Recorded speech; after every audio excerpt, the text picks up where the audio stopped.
आज हमारे साथ हैं किशनगढ़ बास विधानसभा क्षेत्र के पूर्व विधायक रामहित यादव जी। सर, बहुत बहुत स्वागत है आपका हमारे शो पे, जिसका नाम है मुद्दों की बात जनता और जनप्रतिनिधियों के साथ। सर, आपकी पार्टी जिस तरीके से अभी राजस्थान में परिवर्तन संकल्प यात्रा चला रही है, क्या आपको लगता है कि वाकई में ये यात्रा से राजस्थान में एक नया परिवर्तन आएगा इस बार आने वाले विधानसभा चुनावों में? देखो, जिस पार्टी की सत्ता होती है वो जिन मुद्दों को लेकर के चुनाव में जाते हैं, क्या वो वादे उस पार्टी ने, उस सत्ता ने पूरे किए हैं? विपक्ष की जिम्मेदारी है कि उनके द्वारा जो वादे निभाए नहीं गए उनको जनता को बताना कि आपने जब इनको सत्ता दी थी तो ये वादे किए गए थे। जैसे आदरणीय अशोक गहलोत जी, कांग्रेस के राष्ट्रीय अध्यक्ष तत्कालीन राहुल गांधी ने यहाँ मालाखेड़ा में कहा था कि हम 1 से 10 तक गिनती गिनोगे तो हम आप किसानों का संपूर्ण कर्जा माफ़ कर देंगे। आज सिर्फ कोऑपरेटिव के 8-7 हज़ार कर्जा माफ़ करके, कर्जा माफ़ करने का सर्टिफिकेट लेके घूम रहे हैं। वादा नहीं निभाया। दूसरा वादा किया था कि हम बेरोजगार युवाओं को भत्ता देंगे जब तक उनकी नौकरी नहीं लगे। महिलाओं को 3500 रुपये, युवाओं को 3000, वो भी नहीं दिया। रोजगार, सरकारी वैकेंसी, सरकारी नौकरी देंगे, नौकरी निकाली। 17 बार पेपर लीक हो गया। और जिस तरह से आरपीएससी का मेंबर और एक राज्य मंत्री का दर्जा प्राप्त कांग्रेस के लीडर जिस तरह से रिश्वत लेते गिरफ्तार हुए, एक गांव में 100 लोगों का सब इंस्पेक्टर में और कई भर्तियों में जिस तरह से चयन हुआ, एक पर्टिकुलर क्षेत्र के लोगों का चयन हुआ, तो ये सब चीज़ें ये मानती है कि युवाओं के साथ अन्याय हुआ है, उनको नौकरी के अधिकार को छीना गया है। बड़ा करप्शन करके अपने लोगों को नौकरी देने का काम किया है। किसानों को कहा था कि हम बिजली नहीं बढ़ाएंगे, 7 बार बिजली के दाम बढ़े हैं। फ्यूल चार्ज के नाम से आप देखिए जितना राशि बढ़ी है। पिछले 5 साल पहले के बिलों में माननीय वसुंधरा जी थी तो 850 रुपये की सब्सिडी, 833 रुपये पर मंथ सब्सिडी का प्रावधान था। उस सब्सिडी को अशोक गहलोत ने 4.5 साल तक नहीं दिया और बाद में पिछले बजट में कहा कि हम 1000 रुपये महीने के हिसाब से, अब उन्होंने जो 200 यूनिट फ्री की है। तो ये यादें जो कांग्रेस के नेताओं ने, कांग्रेस के गहलोत जी मुख्यमंत्री ने, कांग्रेस के राहुल गांधी जी ने, सब ने जो वादे किए थे वो निभाए नहीं। कानून व्यवस्था की बात करें तो हमारे यहाँ पर जैसे ही गहलोत का राज आया, थानागाजी में एक दलित महिला के साथ सामूहिक बलात्कार हुआ और उसके बाद एक सीरीज चली। अपराधियों के हौसले बुलंद इतने हैं कि उत्तर प्रदेश में जिस तरह से बाबा योगी जी ने बुलडोजर राज करके अपराधों को से मुक्त किया है और राजस्थान में बहुत सारे अपराधी आ गए, और जिस तरह से उदयपुर में कन्हैया की हत्या की गई, उसकी गर्दन काट के चुनौती दे करके, राजस्थान की सरकार उसकी जान को नहीं बचा पाई। आज उस केस में गवाही देने वाले लोग अपनी जान की सुरक्षा की मांग कर रहे हैं, सरकार उनको सुरक्षा प्रदान नहीं कर रही। तो बिल्कुल जंगल राज, अराजकता बढ़ी है। अब जो पार्टी विपक्ष में है, हम राजस्थान में विपक्ष में है, तो हमारा दायित्व है कि जो उन्होंने वादे पूरे नहीं किए जनता के बीच जाएं और हम क्या करेंगे, अपनी बात रखें। और कांग्रेस ने क्या नहीं किया, कानून व्यवस्था, जंगल राज, युवाओं के साथ बेरोजगार, महिला दलित, विशेषकर दलित महिलाओं के साथ अत्याचार, किसानों को कर्जा माफ़ नहीं करना, इन मुद्दों को लेकर हम इस यात्रा के माध्यम से जाएंगे। निश्चित रूप से राजस्थान की जनता ने मन बनाया हुआ है। जिस तरह से सरकार के मंत्री ने कहा कि अब की बार तो कांग्रेस के एक गाड़ी में ही, फॉर्चूनर में ही एमएलए आएंगे, ऐसी हालत होने वाली है। तो चाहे कितना भी ये गहलोत बंदर बांट कर ले, उतना भी वो झूठे आश्वासन दे दे, अब कांग्रेस का राज राजस्थान से जाना वाला है। राजस्थान की जनता कांग्रेस से मुक्त होना चाहती है। भारतीय जनता पार्टी की मोदी जी की सरकार राजस्थान में उनके नेतृत्व में उनके आदेश अनुसार एक अच्छी कुशल सरकार, डबल इंजन की सरकार बने, राजस्थान की जनता ने तय कर लिया। और उसमें जागरूकता फैलाने के लिए, का प्रचार करने के लिए, अपने मुद्दों की बात करने के लिए हम जनता के बीच में इस यात्रा के माध्यम से जा रहे हैं। वहीं सर, अभी सीएम अशोक गहलोत जी की जो अभी जनसभा उन्होंने संबोधित करी, उसमें वो ये कहते हुए नजर आए कि मेरी जो जन कल्याणकारी योजनाएं हैं राजस्थान में लोगों के लिए, उसके दम पर ये जो रिवाज है एक बार भाजपा और एक बार कांग्रेस का, ये टूटेगा और हमारी सरकार रिपीट होगी। देखो, जिस तरह से हमारे यहाँ एक टपुकड़ा में ओम प्रकाश जी थे, वो पंच का चुनाव भी लड़ते थे, राष्ट्रपति का चुनाव भी लड़ा था। वो अपने मैनिफेस्टो में हर बार कहते थे। जब 2003 में इनकी सरकार गई 98 से 3, 156 सीटें थी, आपने देखा इनका क्या हाल हुआ। फिर ये दोबारा सरकार में आए 8 से 13, तो इनके 21 एमएलए रह गए। तब भी इन्होंने बजट में ऐसे लोक लुभावने में, विधायक था उस समय भी, ऐसे लोक लुभावने बजट में प्रावधान किए थे, धरातल पर तो लागू हुआ नहीं। आज जिसका भी बिल देखोगे आप सब परेशान हैं। घोषणा करने से क्या होता है? पहले तो किसानों का जो 833 रुपये महीने के हिसाब से, किसानों का जो इन्होंने, आप मान लो कोई पेंशन होल्डर है, उसको अब उसने अपने बैंक से पैसे नहीं उठाए या उसकी पेंशन सेंक्शन होकर उसके खाते में नहीं आई, तो जब भी कोई पेंशन आएगी, उसका बिल पास होगा तो पुरानी पेंशन एज इट उसके खाते में आएगी। अशोक गहलोतों को, किसान को हिसाब देना चाहिए कि जितने 833 की स्कीम जब से थी, जब इन्होंने 1000 की स्कीम चालू की, उससे पहले जितने पीरियड का है उनको जो 833 रुपये किसानों का इसने हड़प लिया, मैं तो ये कहता हूँ उसका पूरा एरियर बना के उसके खाते में डालना चाहिए। प्रधानमंत्री किसान सम्मान निधि है, बहुत सारे किसान मिलते हैं कि साहब हमको इस 6 महीने किस्त नहीं मिली, 7 महीने, फिर वो साल 6 महीने में दोबारा मिलते हैं, बोलो साहब पुराना एरियर हमारा आ गया। जब केंद्र सरकार उसको पूरा पेमेंट कर देती है तो यहाँ पर जो स्कीम लागू थी तो किसानों को मिलना चाहिए। संपूर्ण कर्ज की बात कही थी, तब तो उनको ये पता था ना कि नेशनलाइज बैंक है या कोऑपरेटिव बैंक है। अब कहता मैंने तो कोऑपरेटिव बैंक कर दिया, नेशनलाइज का तो प्रधानमंत्री, आप कौन होते हो घोषणा करने वाले, जब आपको पावर नहीं थी। अब वो गुमराह कर रहे हैं, अब नया जुमला छोड़ रहे हैं। तो ये सब इस बहकाव में आने वाली नहीं है सरकार, जनता, और ये सरकार रिपीट होने का तो सवाल ही नहीं है। खुद उनके डिप्टी सीएम ने, उनके मंत्रियों ने आरोप लगाए विधायकों पर। उन्होंने खुद पूछा, गहलोत जी ने सारे शिक्षकों से पूछा क्या ट्रांसफार्मर में पैसे लगते हैं, ट्रांसफ़र कराने में पैसे लगते हैं, तो सारे शिक्षा मंत्री उसी मंच पर था, तो उन्होंने सारे अध्यापकों ने कहा हाँ बिल्कुल। फिर उसने दोबारा रिपीट किया, बोलो कांग्रेस राज में शिक्षक के ट्रांसफ़र में पैसे लगते हैं, तो सब ने कहा हाँ। अब जो शिक्षा मंत्री के सामने मुख्यमंत्री सारी जनता से हाँ करा रहा है, तो या तो पैसे लाने वालों को छांटना चाहिए था, कौन विधायक पैसा ले रहा है, कौन मंत्री पैसा ले रहा है, क्या शिक्षा मंत्री पैसा ले रहा है, उसकी जांच बैठा के जो दोषी उनके खिलाफ कार्रवाई करनी चाहिए थी, लेकिन नहीं। तो जब खुद ही उसके सामने जनता कह रही है, तो इस करप्शन से मुक्त होनी चाहती है राजस्थान की जनता। सर, महिला अपराधों में या पूरा अगर ओवरऑल देखा जाए तो राजस्थान क्राइम में इस वक्त नंबर 1 पर है, लेकिन अगर खास तौर पर महिला अपराधों के बारे में जब अशोक गहलोत की सरकार से सवाल पूछे जाते हैं तो वो ये बोलते हैं कि आप मणिपुर पे क्यों नहीं पूछते आपकी सरकार से। तो क्या आप इसको एक तरीके से अपनी जिम्मेदारियों से कांग्रेस सरकार का पल्ला झाड़ना आप इसको कहेंगे? बिल्कुल, अशोक गहलोत जी खुद गृह मंत्री हैं, उसका दायित्व होता है कि कानून व्यवस्था ठीक रहे, महिला अपराध कम हो। लेकिन जिस तरह से सामूहिक बलात्कार की घटनाएं हुई है, राजस्थान को शर्मसार किया है।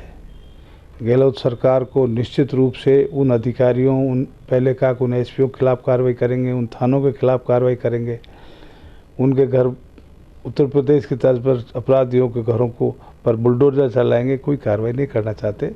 ये सिर्फ लीपापोती का। आप देखिए मेरे घर के पास ये पुलिया है, इस पर एक मूक मधिर महिला के साथ रेप हुआ। यहाँ की तत्कालीन एसपी और कलेक्टर ने प्रेस कॉन्फ्रेंस कर कहा कि ये जघन्य अपराध है और इसमें आज तक भी मुलजिम नहीं पकड़े गए। और उसी एसपी ने उसको घटना मान लिया और जो उसको रात को माननीय डिस्ट्रिक्ट जज के यहाँ से स्पेशल सैंक्शन करा के जो उसको राहत राशि दी गई थी, आज उसको रिकवरी का नोटिस दिया जा रहा है। तो ये सरकार तो बिल्कुल गूंगी बहरी है, अपराधों पर अंकुश नहीं लगा पाई और अपने अपराध छुपाने का प्रयास गहलोत करता है, लेकिन राजस्थान की जनता ये सब जानती है। सर, आपके विधानसभा क्षेत्र अगर किशनगढ़ बास की बात करें तो वहाँ के मौजूदा जो अभी विधायक जी हैं उनके कार्यकाल को आप सर किस तरीके से देखते हैं? कितना काम हुआ है पौने 5 साल की अगर बात करें तो? मैंने खैरतल में 68 करोड़ का बाईपास मंजूर कराया, उसके टेंडर हो गए, उसका काम प्रारंभ हो गया, आज तक भी उस पर रोड़ी पड़ी, डामर नहीं डला। मैंने 52 करोड़ की पेयजल स्कीम खैरतल के लिए सैंक्शन कराई जल जीवन मिशन में, वो आज तक भी उसमें एक भी टंकी नहीं हुई है, एक भी बूंद पानी नहीं आया। इन्होंने 3 साल पहले एक बोर्ड लगाया किशनगढ़ बाईपास पे, प्रपोज इंडस्ट्रियल एरिया रूद गिदावड़ा बिरसिंहपुर बागोड़ा के पास एक स्थान है जहाँ सरकार की 4000 हेक्टेयर ज़मीन है। उस पर इन्होंने कहा कि वहाँ पर 1 रुपये सैंक्शन नहीं हुए, उसकी डीपीआर नक्शा कुछ नहीं बना। इसी तरह से किशनगढ़ कोट काशी में अनाज मंडी के लिए हमने भूमि अलॉट की थी। माननीय वर्तमान विधायक ने मुख्यमंत्री को पत्र लिखा, कोट कासिम के किसान अनाज मंडी बनवाना नहीं चाहते यहाँ पर, इसलिए उस भूमि को अलॉटमेंट को कैंसिल कर दे, और सरकार ने उस भूमि को अलॉटमेंट कैंसिल कर दिया। हमने एक इंडस्ट्री एरिया नज़दीक है और हमारे यहाँ के डॉक्टर जसवंत यादव जी ITI के मंत्री थे, एक राजस्थान सरकार से एक ITI जिसमें 14 ट्रेड थे, सब 12 करोड़ रुपए सैंक्शन कराए। डॉक्टर जसवंत यादव और मैं दोनों जाकर उसका भूमि पूजन करके आए, काम प्रारंभ हो गया। आज तक उसको रोके रखा है, इसने उसको काम शुरू नहीं होने दिया। यही नहीं, अभी आपने देखा कि जितने भी हमारे द्वारा काम शुरू थे, एक सड़क थी जो अलीपुर से खानपुर पूर्व होकर तिजारा हिंगवाड़ा कलगांव और तिजारा जानी थी, आज भी उसमें काम अभी चल रहा है। हमारे द्वारा जो 6 साल पहले टेंडर किया गया था, जिसका काम प्रारंभ कर दिया गया था, उसको पूरा नहीं कराया। हरसोली से लेके किशनगढ़ बास के अंदर से जो रास्ता है वो अधूरा पड़ा है आज तक। किशनगढ़ बास के अंदर जो पूरी सड़क टूटी हुई है, जो अतिक्रमण है वो एजिट है और उनको नहीं बनाया। जो हमारे काम ही नहीं किए, एक कॉलेज हमने किशनगढ़ बास में चालू किया था, उसको उठा के ट्रांसफर बंद करा दिया। पहली बार राजस्थान के इतिहास में जिस कॉलेज में first year second year third year के बच्चे पढ़ते हैं, 3 साल से कॉलेज चालू है, उसके लिए प्रधानमंत्री विकास कोष से मैं 6 करोड़ रुपए की बिल्डिंग भवन का राशि ले आया, उसका टेंडर में आ गया, उसको उसने कैंसिल कर दिया। बीडा से जो मैंने 17 करोड़ रुपए सैंक्शन करा के ES जारी करा दी थी, 117 गांव कोट कासिम तहसील पूरी जो बीडा में आती थी, उसको सबसे पहले इन्होंने निरस्त कराया। 8 से अधिक जो अनाज मंडी की सड़कें थी जो सैंक्शन थी, उनको उन्होंने निरस्त कराया। तो ये तो मुझे ध्यान है। एक सैटेलाइट हॉस्पिटल उन्होंने ज़रूर बनवाया है। बाकी बाघोड़ा में मैं PSC सैंक्शन कर गया था, उसका भूमि पूजन करके गया था, आज तक भी उसमें एक कंकरी नहीं लगी। वहाँ का अगर वहाँ हॉस्पिटल PSC बन जाता और वहाँ अच्छा भवन होता तो वहाँ के लोगों को राहत मिलती। ऐसे बहुत सारे काम हैं जो हमारे राज्य में हमने सैंक्शन कराए थे, वो नहीं हुए। अब आप ही मूल्यांकन कर लीजिए, पैसा हम सैंक्शन कर गए, टेंडर हम करा गए, राशि अलॉट हम करा गए, उसके बाद वो काम नहीं हो रहे, तो अब वो कितना लोकप्रिय आप अंदाज़ा लगा लीजिए।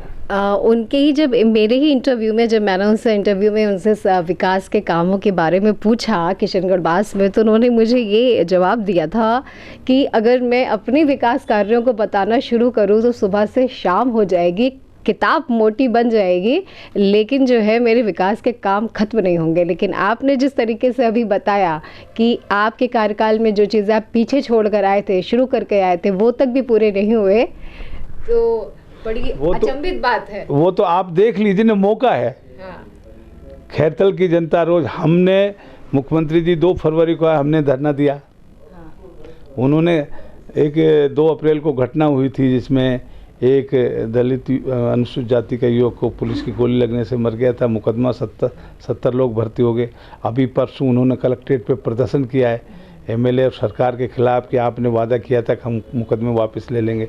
4.5 साल हो गए, उनके मुकदमे वापस नहीं हुए। तो ये जो वो जो कह रहे हैं उनसे पूछना चाहिए। वो मैं ये कहता हूँ कि मैंने कोलगांव में 2 जीएसएस बनवाए, उसमें भूमि पूजन का पत्थर मेरा लगा हुआ, उसका शिलान्यास का पत्थर मेरा रखा, उद्घाटन का लोकार्पण का पत्थर मेरा लगा हुआ। लगनबास में पंचायत में 2 जीएसएस बनवाए, वो मैंने बनवाए। मूसाखेड़ा में एक जीएसएस बनवाया, मैंने बनवाया। हासपुर में हरसोली के पास एक दानदाता किसान ने 1 बीघा ज़मीन दी, मैंने जीएसएस बनवा दिया। नूरनगर में वहाँ की महिला सरपंच थी, उसने कहा साहब लाइट नहीं आती है, उन्होंने ग्राम पंचायत से 2000 वर्ग ज़मीन दी मुझे जीएसएस के लिए। 20 दिन में मैंने जीएसएस बनवा दिया। बघाना के अंदर 10 साल पूर्व एक जीएसएस सैंक्शन था, 2008 में जब मैं एमएलए बना उस समय वो सैंक्शन हुआ था, लेकिन कांग्रेस का राज था, वो बन नहीं पाया। जब दोबारा मैं बना तो मैंने डेट तय करके डॉक्टर राम प्रताप, उसमें लिखा हुआ है, डॉक्टर राम प्रताप जी ने कहा कि मैं इसका भूमि पूजन जब करूंगा जब 20 दिन में ये जीएसएस तैयार हो जाए। 20 दिन बाद मैं स्वयं जाके उसका उद्घाटन करके आया। ऐसे जब आपने कोई किया है तो आप बताइए ना क्या किया है। आपने एक काम किया, जो मेरे द्वारा पीएससी खोली गई थी जिसमें जाटुआस में मैंने 3 करोड़ के आसपास सैंक्शन किया था, बिल्डिंग बन गई, उसका लोकार्पण नहीं हुआ, आपने लोकार्पण कर दिया।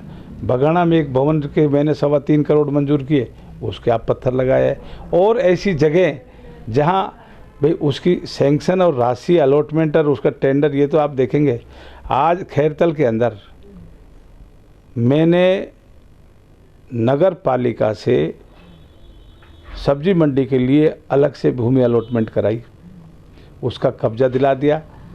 कृषि मंडी द्वारा नगर पालिका को उसका, चूँकि वो कोऑपरेटिव सेक्टर की है मंडी, सेमी गवर्नमेंट का पार्ट होता है, तो वो निःशुल्क तो हो नहीं सकती थी। तो जो कीमतन अलॉटमेंट हुई थी उसकी राशि मैंने नगर पालिका को जमा करा दी, उसको पोजेसन दिला दिया। आज तक वहाँ के जो व्यापारी हैं फल सब्जी मंडी वाले, आज तक उस पर कोई काम नहीं हुआ। इवन मैंने एग्रो टावर बनवाया था किसानों के सुविधा के लिए कि यहाँ किसानों को खाद मिलेगा, किसानों को बीज मिलेगा, किसानों को सारी सुविधा यहीं मिलेगी। किसानों को प्रशिक्षण के लिए उसमें हॉल बना था, उसका भी वो उपयोग नहीं किया। अब जो जिला बना तो जिला कलेक्टर और एसपी उस भवन में बैठा दिए। तो ये जो काम किया है, तो एक सैटेलाइट हॉस्पिटल की मैं उनको धन्यवाद देता हूँ। खैरतल में एक सैटेलाइट हॉस्पिटल बनवाया, वो अच्छा काम किया, लोगों को उसको राहत, लेकिन उसकी बिल्डिंग तो आज तक नहीं बनी, 4.5 साल हो गए। आप देख लीजिए, नगर पालिका की राशि अलॉट है, उससे बन रही है। वहाँ का उन्होंने कहा, भंवर साहब गए थे खुद, टीकाराम जूली जी थे, सब थे कि मैं यहाँ 5 करोड़ रुपए की राशि सैंक्शन करा दूंगा, 8 करोड़ की करा दूंगा, वो राशि नहीं लगी। तो ये मैं कहना चाहता हूँ आपसे।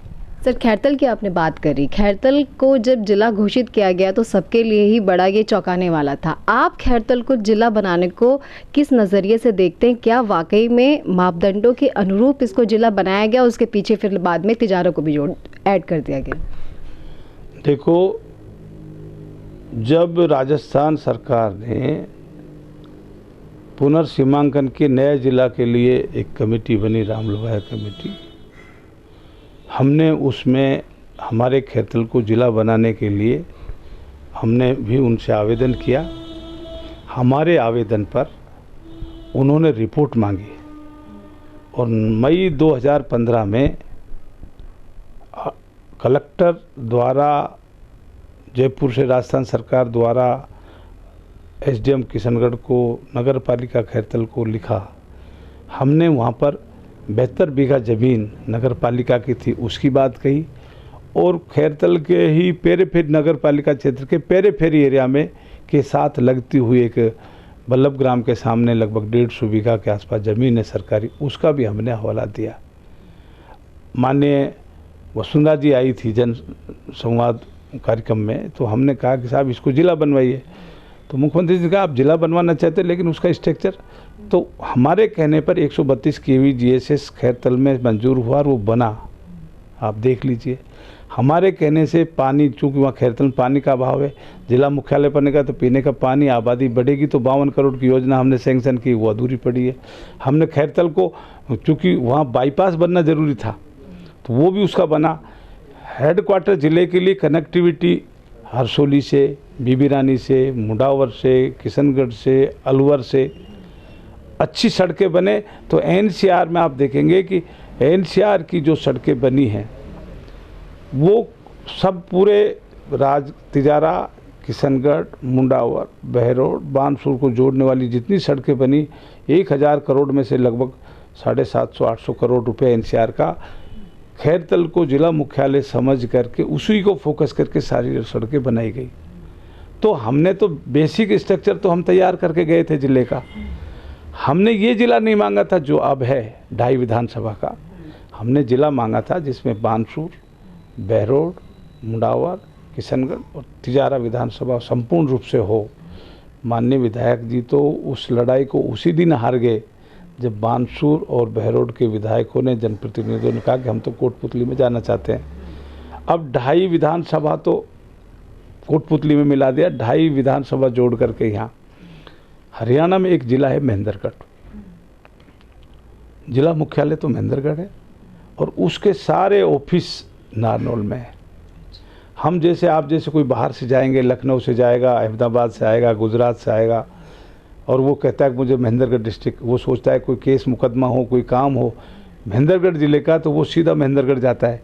महेंद्रगढ़ जाने के बाद पता उसको चलता है अरे यार वो तो सारे ऑफिस तो नारनौल में, वो 40 किलोमीटर वापस आता है। यही भ्रम की स्थिति हमारी है। जिला खैरतल बन गया, 2 दर्जन से अधिक जो जिला स्तर के ऑफिस हैं वो अभी भिवाड़ी में है। मैंने इनसे कहा कि या ये विधायक महोदय उन ऑफिस को यहाँ ले आएंगे, ये कमज़ोर हो गए और इनकी कमजोरी का कारण ही तिजारा को जिले का पार्ट मान लिया गया। अब खैरतल और तिजारा जिला बन गया। अब जो वहाँ ऑफिस है, जैसे पुलिस लाइन है, पुलिस लाइन वहाँ पर है, ज़मीन अलॉट हो गई, मिनी सेक्रेटरीट वहाँ बन गया। अभी आप देखिए जिला बनने के बाद, नोटिफिकेशन होने के बाद बिजली बोर्ड का SC ऑफिस जिला स्तर का वहाँ पर बना है। खैरतल नहीं बना, वहाँ बना है भिवाड़ी, और SC ने वहाँ भिवाड़ी में चार्ज ले लिया। ऐसे ही अभी जिला हॉस्पिटल है वो भिवाड़ी में बना है। अब ये जब आपके पास जिला मुख्यालय तो बना दिया, लेकिन उस पर जिला मुख्यालय के सारे ऑफिस नहीं लाओगे। अब क्या है कि चाहे सारे अधिकारी हैं वो तो भिवाड़ी में बैठे रहते हैं। अब खैरतल अभी भी जाओ, जो ऑफिस खुले हैं भाई, जो बेसिकली पानी का अधिकारी होना चाहिए वो वहाँ पर नहीं है, बिजली का अधिकारी वहाँ नहीं है। अभी DTO जो है हमारा भिवाड़ी काम कर रहा है, पॉल्यूशन का काम हमारा भिवाड़ी में, NCR का है, RICO का है, सारे तो विभाग भिवाड़ी में ही हैं। तो जब हमारा मांग ये है कि जब आपने जिला मुख्यालय बना दिया तो आपको सारे ऑफिस यहाँ लाने चाहिए। अब क्या है कि मुझे नहीं लगता कि अब आप कोई आगे कोई SP अपनी इच्छा जाहिर करेगा कि मैं 5 थानों का SP बन जाऊँ। जो CO सर्किल में थाने थे उसमें एक एडिशनल SP बैठेगा, एक SP बैठेगा, एक CO बैठेगा। तो ये व्यवहारिक रूप से भी हमारी तो मांग ये थी कि ये तो हार उसी दिन गए। खैरतल जिला मुख्यालय जब सक्सेस होता, जब बानसूर, बहरोड, निमराना का जो पार्ट वहाँ गया वो यहाँ नहीं जाता। अब 5 विधायक होते, बानसूर का विधायक हमारा होता, बहरोड का विधायक हमारा होता, मुंडावर का विधायक हमारा होता, किशनगढ़ का विधायक हमारा होता। 4 विधायक कहेंगे खैरतल बनेगा और 1 विधायक कहेगा तिजारा, तो ये संभव है कि तिजारा बन जाता। लेकिन ये राजनीतिक लड़ाई हार चुके। एक्चुअल में क्या ये अलवर ज़िले में जो जिस तरह से ये क्षेत्रीय राजनीति होती है, जिसको हम अहिरवाल कहते हैं, अहिरवाल की राजनीति को नुकसान करने के लिए एक षड्यंत्र रचा गया है। इनको पता है कि अभी अगला जब 26 में पुनर्सीमांकन होगा तो बहुत सारी उलटफेर होने वाले हैं। तो ये राजनीतिक रूप से अब इसको ये जब मैंने ये कहा कि अहिरवाल का राजनीतिक क्षेत्र का नुकसान करना चाहते हैं। अब तो ये इसको मेरी जाति से जोड़ते हैं। झुंझुनू सीकर झुंझुनू शेखावाटी है, तो क्या और जातियाँ नहीं रहती क्या? हाड़ौती में सारी जातियाँ रहती है। उधर मेवात है तो मेवात में कोई एक लोग ही थोड़ी रहते हैं, सब रहते हैं। तो एक पर्टिकुलर जो राठ क्षेत्र है उसको पॉलिटिकल नुकसान पहुंचाने का ये षड्यंत्र है। मैं चाहता हूं कि अभी भी वक्त है, सारे ऑफिस को आचार संहिता से पहले माननीय विधायक जी को मुख्यमंत्री से बात करके यहाँ इस्टेब्लिश करना चाहिए। अगर नहीं करेंगे तो ये तो एक छलावा है चुनाव मात्र का। और इसमें जिस तरह का है, अब वहाँ एक बार प्रॉपर्टी के बूम आया था, बहुत रेट बढ़े थे। आज आप देखिए वहाँ पर सब लोग परेशान हैं और मुझे लगता नहीं कि वो वर्षों तक वो जिला मुख्यालय ठीक से काम करेगा। हमारा अधूरा सपना है, हम इसको अवसर मिला तो इसको पूरा करने का प्रयास करेंगे। सर, पिछले किशनगढ़ बास विधानसभा क्षेत्र की बात करूं, आप बीजेपी की हार का मुख्य कारण क्या मानते हैं आप? देखो, मैं 10 साल एमएलए रहा था, मैंने खूब काम करा है, मेरा राज था, मेरे खिलाफ कोई एडवर्स भी बात नहीं थी। लेकिन मेरे खिलाफ कांग्रेस ने एक षड्यंत्र रचा। मेरी ही जाति के डॉक्टर करण सिंह जी, जो मेरे से कद में बहुत ऊपर हैं, मैं उनका सम्मान भी करता हूँ, 2 बार विधायक, 2 बार सांसद, कैबिनेट मंत्री का दर्जा, हमारी जाति के वो मतलब नेशनल स्तर के लीडर हैं, उसको मेरे सामने खड़ा कर दिया कांग्रेस का। और षड्यंत्र रच करके कांग्रेस का जो वर्तमान विधायक है ये बीएसपी से लड़ लिया। 2 अप्रैल की घटना हुई थी, तो चूँकि मैंने 70 लोग गिरफ्तार हो गए थे, मैं उनके बीच में गया, उनकी जमानत कराने में मैंने सहयोग किया। मैंने मुख्यमंत्री से आश्वस्त भी कराया था कि आपके केस वापस हो जाएंगे, कोई गिरफ्तारी नहीं होगी, ये भी मैंने एश्योर कर दिया था। और उनका बंद में भी हमने सब व्यापारियों से बैठा के शांति से वो बंद हो जाए। दोनों कस्बे शांति से बंद रहे बाजार, लेकिन शरारती तत्वों ने हमला कर दिया थाने पर। एक डीएसपी उस समय घायल हो गया और पुलिस ने गोली चलानी पड़ी। एक एससी के छात्र की, युवा की मौत हो गई थी। तो वो जो एक जन आक्रोश सरकार के खिलाफ था। हम अगर मुकदमे, हमारी बात पूरी हो जाती, अगर मुकदमे वापस हो जाते तो वो हमसे नाराज़ नहीं होते। और उस कारण से एससी के लोग तो हमसे इसलिए खिलाफ हो गए। और चूँकि करण सिंह जी बड़ा आदमी था, लोगों ने भ्रम फैलाया, तो वो चुनाव लड़े तो उनको एक प्रचार प्रसार ऐसा उसका वो बनाया कि वो तो अभी सरकार कांग्रेस की बनने वाली है, अभी कैबिनेट मंत्री बनने वाले हैं। और उस भ्रम के कारण बहुत सारे वोट जो मुझे मिलने थे उसमें से कुछ वोटों का डिवीज़न हो गया और उसका फ़ायदा सिर्फ दीपचंद जी को मिला। हाँ, और बाद में तो आदरणीय करण सिंह जी से करण सिंह जी को जितने वोट मिले उससे मेरे को 27,000 वोट ज़्यादा मिले। मैं सेकंड रहा, लगभग 10,000 से कम वोटों से मैं हारा। बाद में लोगों को बहुत पछतावा हुआ और उसी का कारण है कि आज जो स्थिति है, मेरे प्रति सिंपैथी है कि भाई पिछली बार इनको षड्यंत्र से हराया गया। आज पार्टी मुझे मौका देती है तो एक तरफा चुनाव है, कोई दिक्कत नहीं है। कोई दिक्कत नहीं। तो आपको, अगर सिर्फ किशनगढ़ बास की बात नहीं, पूरे राजस्थान की बात करूँ तो आपको बीजेपी की लहर जो है इस बार आ रही नजर? निश्चित रूप से साहब, निश्चित। सारी जनता, किसान, नौजवान, युवा, बुजुर्ग सब लोग परेशान है इस सरकार से। और जितनी जल्दी ये सरकार जाएगी, किसान, मजदूर, विशेषकर युवा अपने आप को सुकून महसूस करेंगे, राहत की सांस लेंगे, क्योंकि उनके रोजगार के अवसर, अगर बीजेपी की सरकार बनेगी तो निश्चित रूप से पारदर्शिता तरीके से, ईमानदारी से, आरपीएससी के माध्यम से सब युवाओं को उसकी योग्यता के अनुसार नौकरी देने का प्रयास करेंगे। अधिकतर लोगों को अवसर मिलेगा। और हम निश्चित रूप से कहते हैं कि जैसे अलवर ज़िला है, इसमें प्राइवेट सेक्टर में भी युवाओं को रोज़गार देना चाहिए। कांग्रेस ने अपने मैनिफेस्टो में भी कहा था कि 80% स्थानीय लोगों को स्थानीय उद्योगों में नौकरी लेंगे। आज तक गिन के बता दे, जितने भी कैंप लगाए एक भी, बल्कि यहाँ से छटनी और की गई। हमने बार बार मंचों से कहा कि भाई जो इंडस्ट्रियल एरिया के लोगों ने जो इंटरनल तय कर रखा है कि इंडस्ट्रियल एरिया के 60 किलोमीटर की परिधि में अलवर जिले के लोगों को नौकरी नहीं देंगे। अब ये मंचों पे तो कहते हैं, लेकिन बेसिकली इम्प्लीमेंट नहीं करते। भाई कांग्रेस का राज है, उनको कुछ करना चाहिए, उद्योगपतियों से बात करना चाहिए, अच्छा वातावरण देना चाहिए। जब उद्योगपतियों को अच्छा वातावरण मिलेगा, विश्वास होगा, तो वो लोगों को रोजगार देंगे।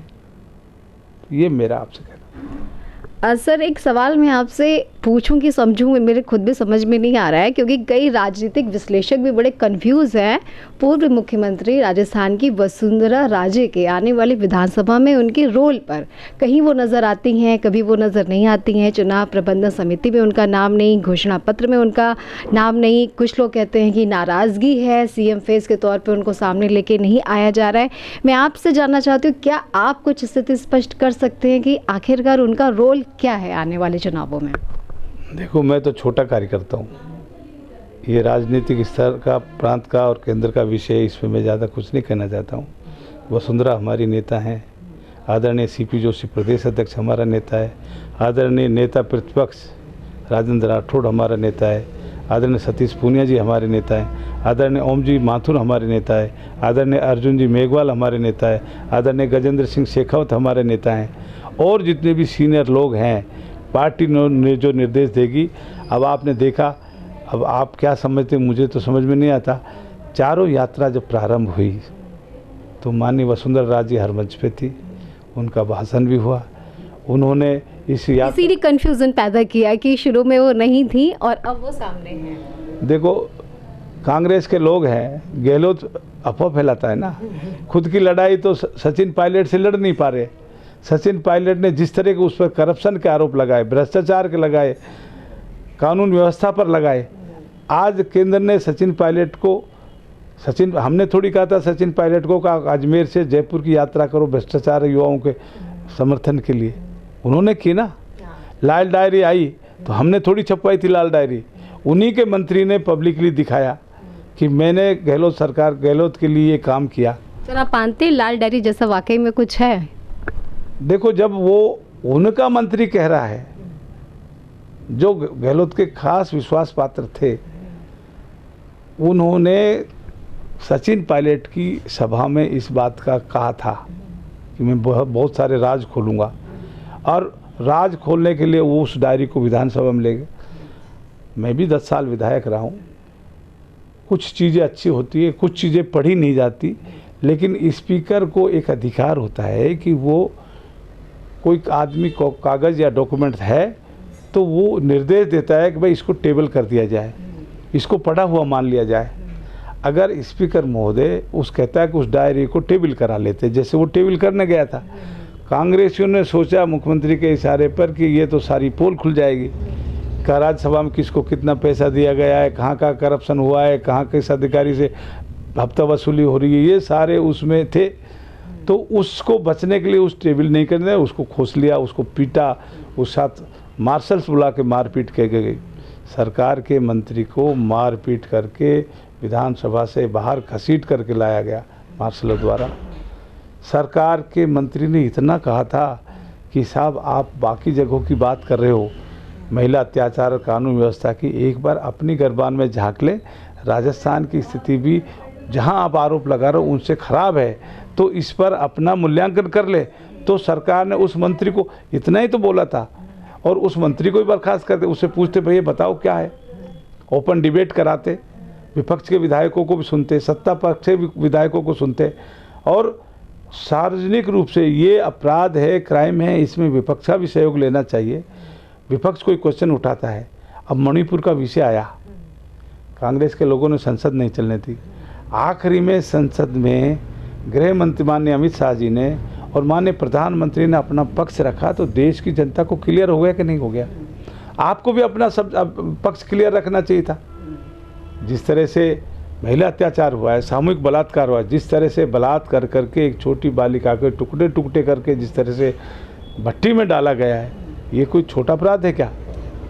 तो मैं कहना चाहता हूँ कि ये गहलोत है, ये लिपापोती करने में कोशिश करता है। जनता इसको सब अपराधों को समझ गई, इसको माफ़ करने वाले। सर एक बयान ने पूरे देश में इस वक्त जो है वो काफ़ी ज़्यादा गहमा गहमी मचा रखी है, वो है तमिलनाडु के मुख्यमंत्री एम.के. स्टालिन के बेटे उदयनिधि स्टालिन ने सनातन धर्म को जिस तरीके से उन्होंने डेंगू, मलेरिया, कोरोना की संज्ञा दी है और समूल नाश की बात कही है, आप चुनाव से पहले, क्योंकि इसको बीजेपी ने भी अभी अपनी परिवर्तन यात्रा की रैली में अमित शाह जी ने भी और जेपी नड्डा जी ने भी इस बयान को हाथों हाथ लिया और हमलावर हुए हैं कांग्रेस पे। देखो जी, ये सनातन देश है जो बहुत सारे परिवार दबाव में अत्याचार से पीड़ित होकर अपना धर्म परिवर्तन कर गए। बहुत सारे परिवार जो ईसाई मिशनरीज के चक्कर में ईसाई बन गए। ऐसी बहुत सारी राष्ट्र विरोधी ताकतें काम करती है। पॉलिटिक्स में भी वो अपने नुमाइंदे भेजती है। उसमें से ही उस परिवार का चरित्र यही रहा है। मैं उनके शब्दों की कठोर निंदा करता हूँ। देश ये सनातन था, सनातन है, सनातन रहेगा। बहुत सारी ऐसी ताकतें हैं जो ऐसा दुष्प्रचार करने की कोशिश करती है। हिंदुस्तान के धर्म प्रेमी लोग, देशभक्त लोग ऐसे लोगों को करारा जवाब देते रहे हैं और इनको भी करारा जवाब मिलेगा।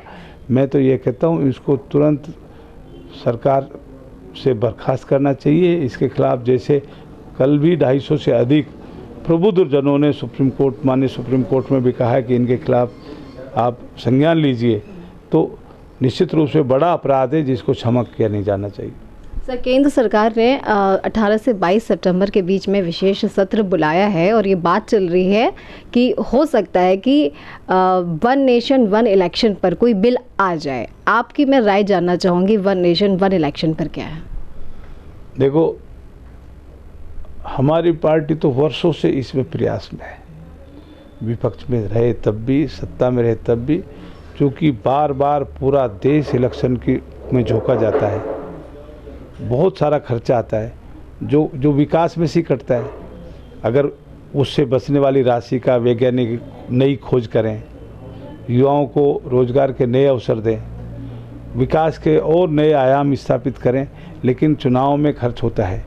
अब वक्त आ गया है कि बहुत सारे देशों ने उस पैटर्न को, वन इलेक्शन वन नेशन वाले पैटर्न को अपनाया है। उसके सुखद पर हमको भी उस पर सोचना चाहिए। पहले जब आपने देखा कि जो इलेक्टोरल रोल शुरू किया, मशीन से वोटिंग का जब काम किया तो कांग्रेस लोगों ने खूब चिल्लाया। और जब एक प्रांत में उनका जीत जाता है, सरकार बन जाती है, उसमें तो कहते नहीं मशीन सही चल रही है। और जिस प्रांत में हार जाते हैं, जब बोलो इसमें तो मोदी फीड कर रखा है, तो ये इनका एक मैनिफेस्टो रहता है। कांग्रेस तो क्या है कि भ्रम फैला करके, दुष्प्रचार करके, कुछ धर्मों के लोगों को डरा करके ये मोदी जी आएंगे तो ये हिंदू करेंगे, मुस्लिम और ईसाई और बाकी धर्म हैं उन पर अत्याचार करेंगे, उनका दोयम दर्जा का व्यवहार करेंगे, जबकि ऐसा नहीं होता है। हम देखा हर गरीब को घर मिलता है। प्रधानमंत्री आवास योजना सब पर लागू है, जल जीवन मिशन सब पर लागू है, उज्ज्वला योजना सब पर लागू है, सबके खाते खुलाए हैं, सबको पेंशन स्कीम का फ़ायदा मिलता है, सभी धर्मों के किसानों को किसान सम्मान निधि मिलती है। तो ये मोदी जी तो सबका साथ, सबका विकास और सबका विश्वास की बात करते हैं, और इनके वो तोड़ने फोड़ने की योजना रहती है। ये कामयाब होने वाले नहीं। सर, लास्ट में मैं आपसे चाहूँगी कि आप राजस्थान की जनता से, अपने विधानसभा क्षेत्र की जनता से कुछ अपील करना चाहते हैं इलेक्शन से पहले? कांग्रेस के शासन के अत्याचारों से जनता त्रस्त है।